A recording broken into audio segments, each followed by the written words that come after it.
Salut à tous et bienvenue dans cette nouvelle vidéo. Vous êtes déjà posé la question de savoir comment les grandes boîtes font pour sécuriser leurs applications. Alors aujourd'hui, on va essayer de voir pas à pas comment j'ai mis en place un système d'authentification complet pour mon application Find8 Mentor. Alors on va commencer par l'inscription jusqu'à l'activation du compte via un code à 6 chiffres envoyé par email. Après cela, il sera question pour l'utilisateur de se connecter proprement dit.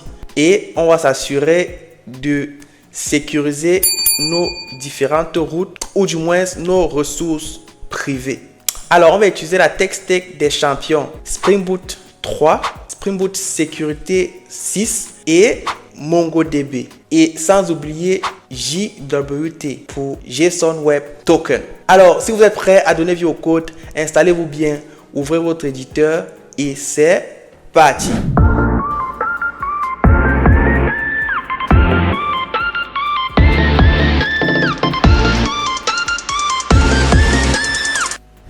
On va essayer de voir ensemble le workflow de la connexion et l'accès aux ressources privées ou du moins aux ressources protégées. Alors, dans un premier temps, l'utilisateur va se rendre sur notre application front-end. Voilà. Il va essayer de saisir ses identifiants via la page de connexion, login. Alors, à la couche contrôleur, plus précisément, Hôte contrôleur, qui est un guichet public, va se charger de faire l'authentification proprement dit. Il va tout d'abord utiliser le service hôte. Il va d'abord utiliser un service appelé hôte service. Voilà. Pour dans un premier temps vérifier le mot de passe de l'utilisateur à travers la table User Collection. Alors, si le mot de passe est valide, il va générer un token via le service JWT Service et Hôte Service, lui, il va se charger de retourner le token au contrôleur et le contrôleur, lui, il va retourner la réponse avec le token actif à l'utilisateur. Avec ce token, l'utilisateur pourra avoir accès aux ressources protégées. Voyons rapidement voir ce qui va se passer de ce côté. Voilà. Après que l'utilisateur s'est connecté à notre application, il va recevoir, comme on a vu précédemment, un token qui va lui permettre de pouvoir avoir accès à nos différentes ressources. Ici, on va prendre pour exemple notre ressource chat. Voilà. Si l'utilisateur va avoir accès à notre ressource chat, voilà, il va dans un premier temps envoyer une requête à notre API chat plus le token et la couche JWT Token Filter va se charger de valider ce token. Alors, dans un premier temps, si le token est valide, voilà, il va vérifier si le token est valide via notre service JWT Service. Si le token n'est pas valide, il va utiliser le service, la couche Security Config pour envoyer un message d'erreur ou du moins un message avec le statut code 401 pour signifier que l'utilisateur n'a pas les droits d'accès à cette ressource. Si le token est valide, il va pouvoir avoir accès à notre couche contrôleur protégé ou du moins notre chat contrôleur qui lui aura accès au business logic qui va générer le chat proprement dit. Voilà à peu près ce qu'on va voir tout au long de cette vidéo. Restez scotché jusqu'à la fin. Alors sans plus tarder, essayons de voir cela dans le code proprement dit.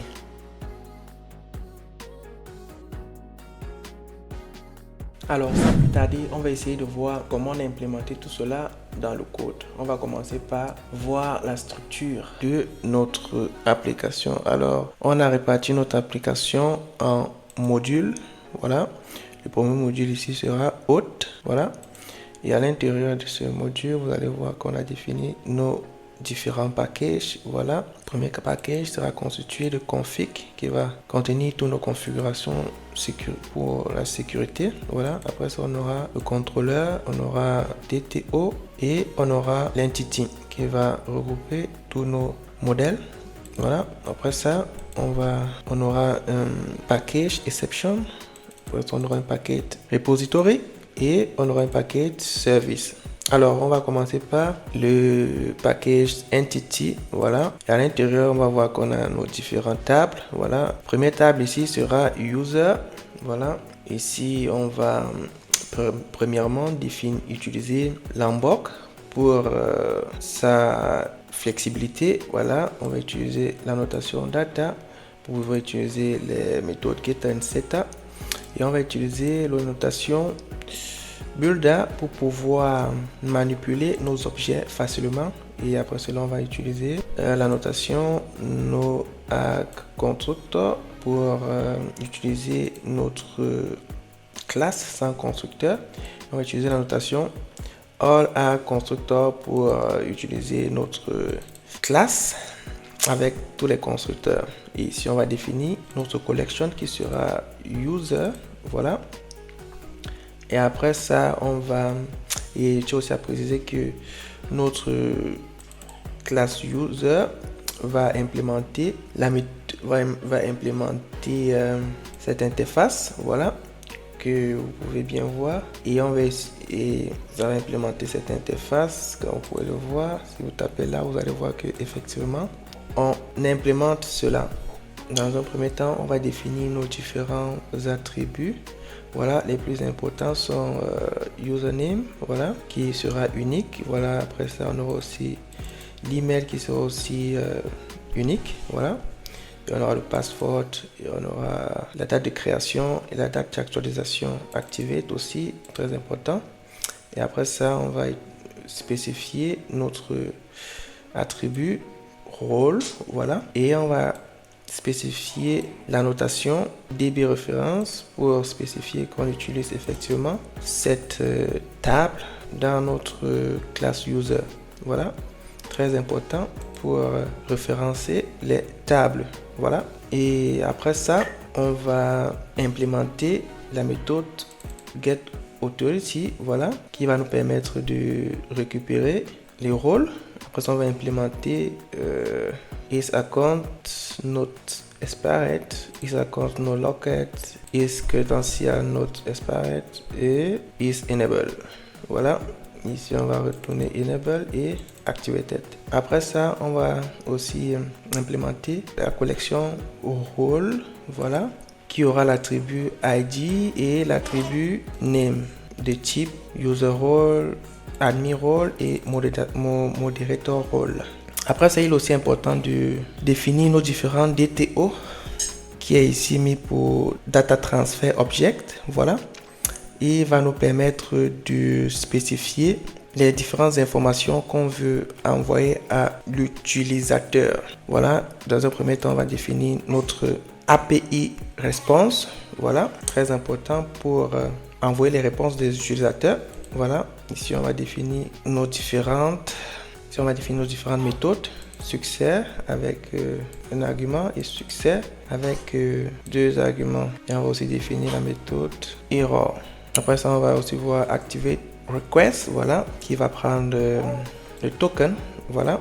Et ici on aura JWT response, voilà, qui sera constitué de ces différents attributs, voilà. Le token, le type, qui sera le type BERA, l'ID, le username et l'email et le rôle. Et ici, on va définir le constructeur. Et on aura aussi login request, voilà, qui va nous permettre de faire notre requête. Login sera constitué du username ou du moins de l'email.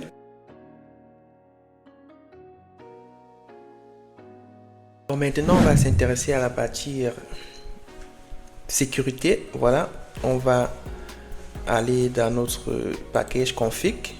Voilà, et on va commencer par la classe security config. Voilà, ici à l'intérieur, on va d'abord s'intéresser à la méthode filter chain. Voilà, c'est ici qu'on va appliquer nos différents filtres. Voilà, très important lorsqu'il s'agit de Spring Boot sécurité. Voilà, avec la notation bin, voilà, on va spécifier que ce filtre, il s'agit d'un bin, voilà. Et voilà, comme vous le savez, ou du moins, et voilà. Dans un premier temps, alors, dans notre méthode filter, voilà, on va spécifier nos différentes couches de sécurité. Et la première couche ici sera course, voilà, qui va nous permettre de spécifier, qui va nous permettre de donner l'accès à nos différents front-end. Dans un second temps, on va mettre le deuxième filtre qui sera ici le filtre cross-site request. Voilà, ici on va le spécifier comme disable car on n'a pas besoin de cela vu qu'on utilise, vu que notre authentification sera de type stateless. Voilà, on n'aura pas besoin de ce filtre là. Le second filtre ici c'est exception handling, voilà, qui va nous permettre de générer des exceptions lorsque l'utilisateur ne sera pas authentifié. Et pour ce faire, on va utiliser, si on vient ici, voilà, on va bien voir comment on a implémenté notre exception. Voilà, ici, comme vous pouvez le voir, notre classe JW entry point implémente l'interface authentication entry point, voilà, et effectivement on va implémenter cette méthode commence, voilà. Si on revient dans notre entry point, voilà, on va bel et bien voir que dans un premier temps on va générer un log d'erreur avec le message unauthorized error avec le message d'erreur. Voilà, et dans un second temps, on va ajouter application JSON à notre réponse, voilà, et aussi le statut. Après ça, on va ajouter le statut qui sera de type 401, voilà, et après ça, on va utiliser notre ETO API response pour spécifier. Après ça, on va ajouter notre erreur proprement dit dans notre API response. Voilà. Et après ça, on va retourner la réponse avec notre API response proprement dit qui va contenir notre message d'erreur. Voilà. Ici, on revient dans notre config. Voilà. La seconde couche ici sera session manager. Voilà. Ici, vu que on n'utilise pas de session, on va alors spécifier que la session ici sera de type stateless. Voilà.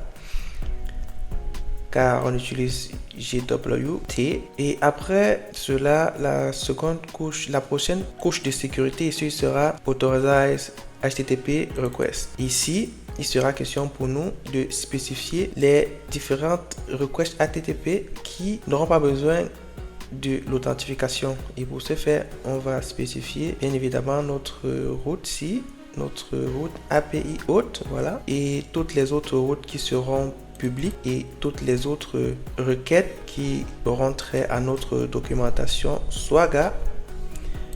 Et après cela, toutes les autres requêtes vont devoir avoir besoin d'une authentification. Voilà. Et après ça, on va ajouter le type d'authentification provider. Ici, on va ajouter notre authentification provider ici en haut. Et pour ce faire, on va utiliser la classe DAO Authentication Provider. Et ici, on va utiliser notre User Detail Service. Voilà, si on vient dans notre User Detail Service, pas dans son implémentation, vous allez bel et bien voir ici, on utilise le User Detail Service, l'interface User Detail Service. Et voilà, on va implémenter cette méthode. Voilà, on va implémenter cette méthode là.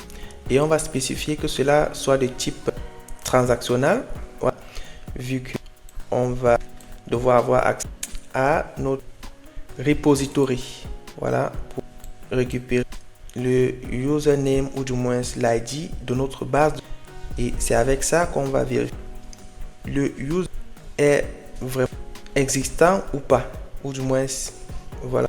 Et après ça, si on revient, voilà. Après ça, on va retourner, comme j'ai dit, le user detail. Si on revient dans notre... À ce niveau, on va ajouter notre filtre customisé, voilà, qui sera Authentification type JW Token Filter qu'on a implémenté nous-mêmes. Voilà. Si on vient dans cette implémentation. Voilà, c'est avec cette classe-ci qu'on va exécuter ou du moins implémenter notre filtre personnalisé. Voilà, on va utiliser la classe JWT Auth Token Filter qui va hériter de cette classe OnePairRequestFilter. Voilà, si on va dans son implémentation, on va un peu voir quoi faire. Référence, voilà, et va nous permettre d'exécuter, comme son nom l'indique, des requêtes une fois.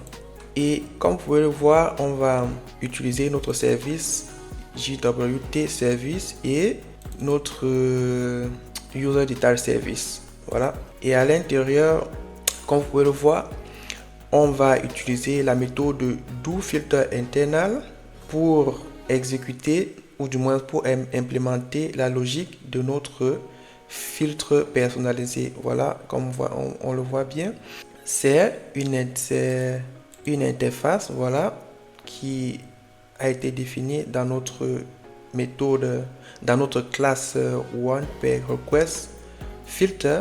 Voilà, dans cette méthode, on va utiliser un try cache, voilà, pour effectuer notre logique. Et pour ce faire, on va d'abord essayer dans un premier temps d'extraire le token de la requête de l'utilisateur. Voilà, après ça on va vérifier si le token n'est pas nul et on va essayer de valider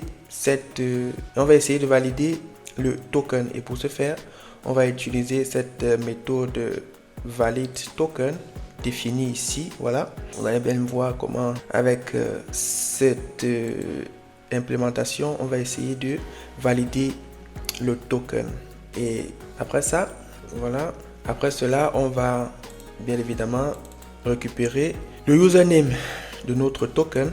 Voilà, après ça on va essayer de récupérer toutes les informations concernant l'utilisateur en utilisant la méthode loadUserByUsername, voilà, qui va se charger d'aller dans notre base de données et récupérer les informations de l'utilisateur avec cette méthode, voilà, définie dans notre interface de repository. Et on va utiliser bien évidemment la fonction find by username or email pour faire cela.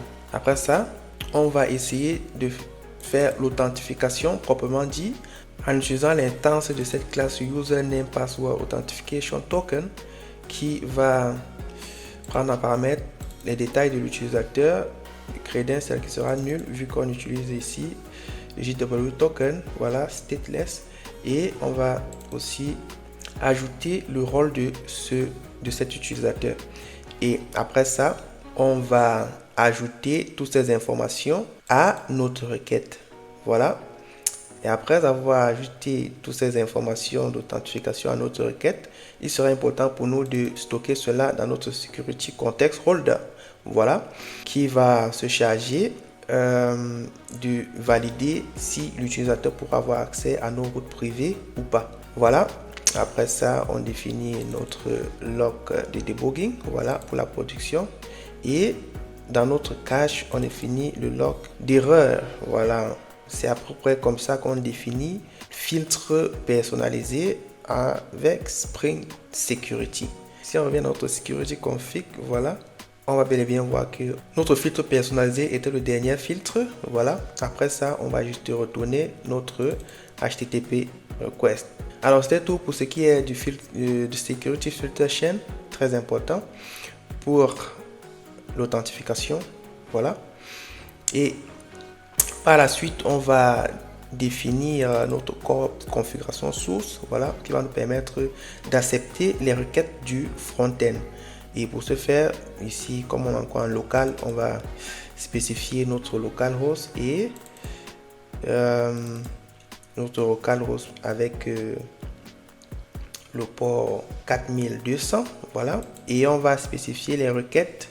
On va spécifier le type de méthode que nos requêtes pourront accepter. Voilà, ici on définit toutes ces différentes méthodes. Voilà, et c'était tout. Et on retourne la source. Voilà, et c'était tout pour ce qui a trait à Spring Security.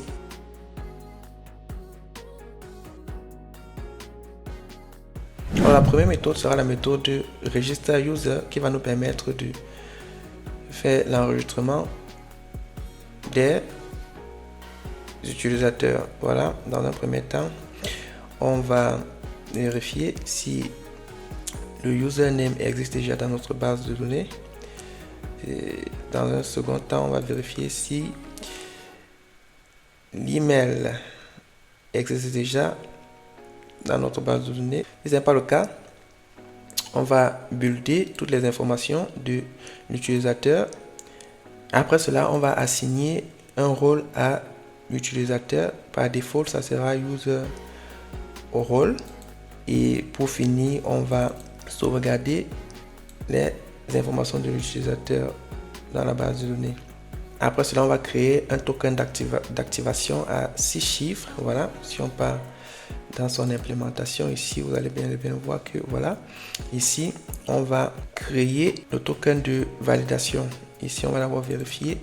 Avec cette méthode, on va générer un code à 6 chiffres et avec ça, on pourra générer le token et après cela, on va builder.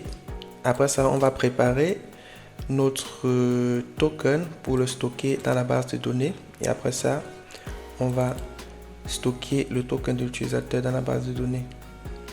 Voilà, c'est à peu près ça. Ici, on revient dans autre service. Voilà. Après avoir généré le token, on va effectivement envoyer un email à l'utilisateur avec le token d'activation proprement dit. Et si on vient dans email send, voilà, c'est ici qu'on va implémenter la méthode send activation email qui va prendre en paramètre l'email de l'utilisateur, le username et le token. Voilà, on va utiliser la méthode mail sender. Voilà, on va utiliser la méthode mail sender. Voilà, qui est définie ici, Java mail sender, qui a plusieurs implémentations. Voilà, après ça, c'était tout pour la méthode d'enregistrement. Après ça, on a aussi la méthode de login. Voilà, qui va prendre en paramètre request login, qui va prendre en paramètre login request. Voilà, avec ça, on va d'abord dans un premier temps essayer d'authentifier l'utilisateur. Si l'authentification se passe bien, voilà, on va ajouter cette authentification dans notre security context holder et après ça, on pourra générer le token qu'on va envoyer à l'utilisateur avec la méthode generation token, voilà, que vous savez déjà, qu'on a implémenté ici. Voilà. Après ça, on va définir le rôle de l'utilisateur et à la fin, on va retourner notre JWT response qui va contenir le token, l'ID de l'utilisateur, le username, l'email et le rôle. Après ça, on aura la méthode activate user, voilà, qui va nous permettre d'activer le compte de l'utilisateur.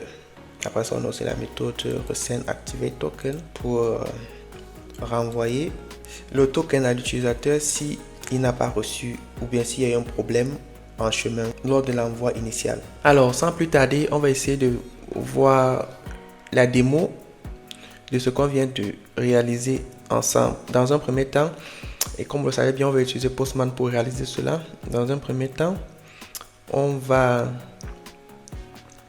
essayer de s'enregistrer ou bien de s'inscrire. Et pour ce faire, on va utiliser la route register. Dans un premier temps, on va spécifier notre username, on va spécifier notre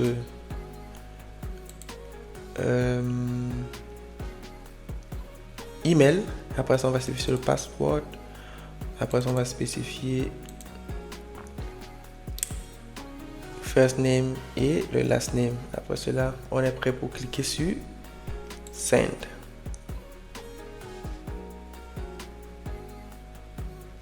Voilà.